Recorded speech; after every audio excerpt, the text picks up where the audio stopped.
welcome everybody, but particularly those who had to prepare testimony for today. We appreciate it very much.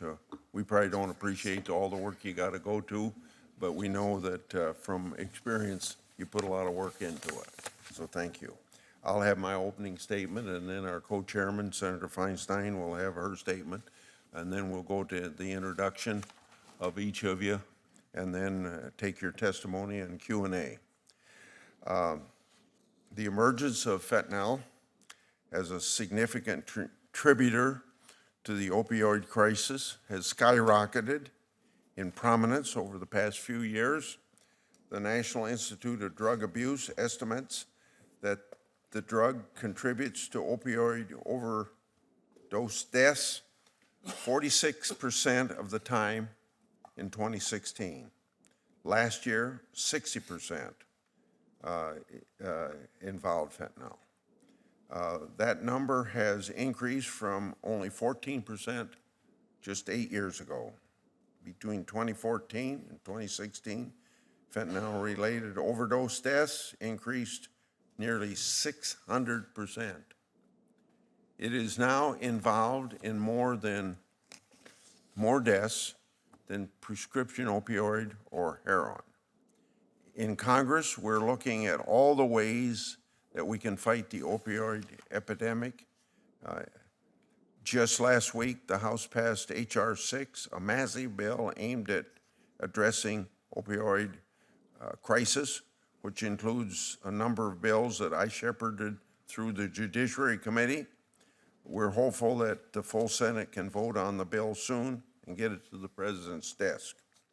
As we look for more ways to combat this crisis, we know that stopping the supply of illegal fentanyl from overseas is a critical, important piece of the puzzle. As we all know, and as I anticipate the witnesses will tell us again today, China is the #1 problem when it comes to the illegal fentanyl coming into the United States. Big labs and sophisticated amateur chemists, all alike, are more easily creating supplies to ship over to the United States and doing it typically through our mail system. According to the U.S.-China Economic and Security Review Commission, quote, chemical flows from China have helped fuel a fentanyl crisis in the United States, with significant increases in U.S. opioid overdoses, deaths, and addiction rates occurring over the last several years, end of quote. Both our Drug Enforcement Administration and the State Department cite China as the primary source of fentanyl supply and its underlying chemical substances, abuse substances, and precursors. Customers can purchase fentanyl products from the Chinese laboratories online through express consignment or direct mail. Chinese exporters ship directly to individuals in the United States or to drug cartels in Mexico, who then funnel illegal fentanyl over the southern border. The new economic model for these drug traffickers pose a unique problem, never seen before. In other words, massive drug rings have been replaced by sole proprietors.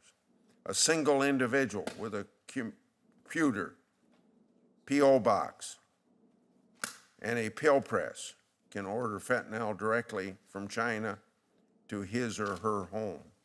For the cost of a few $1,000s of raw product, the sole proprietor can turn that raw fentanyl into thousands of pills worth literally millions of dollars on the street.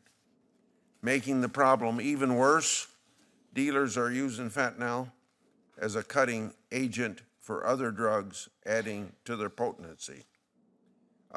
Mexican cartels are mixing small quantities of fentanyl into black tar heroin and cocaine as both an addictive enhancement and a cost-cutting measure. Fentanyl production also highlights a fundamental transformation in the conventional supply side of narco trafficking. Unlike cocaine, which is pressed from the cocoa plant in the Colombian hillsides, or heroin, which is cultivated in the poppy fields of rural Afghanistan, fentanyl is not an agriculture product and therefore does not carry the associated time and logistics costs of those other drugs. Fentanyl is produced at small mom and pop shops and large and even larger pharmaceutical labs located in China. So put simply, this lethal drug is masked in the legitimate streams of pharmaceutical commerce. China is the world's largest manufacturer and top exporter of pharmaceutical ingredients, and it's estimated 160,000 chemical companies operating both legally and illegally are incentivized to produce and export fentanyl because of the lack of controlled substance laws on the books. While China has made significant progress to increase law enforcement cooperation, diplomatic engagement, and drug scheduling, more must be done. So to that end, passing the bill that I co-sponsored with our co-chairman, Senator Feinstein, and we call it the Stop the Importation and Trafficking of Synthetic Analogs Act of 2017, or SITSA as an acronym for short, as well as Senator Johnson's SOFA bill, would go a long ways towards addressing fentanyl and other synthetics here at home, as well as then signaling what the Chinese government require, that we're serious about scheduling these substances and that they need to do the same. Today's witnesses will shed light on this incredible work that they've done so far, but also explain the challenges ahead. I look forward to hearing from them, and now call on our co-chairman.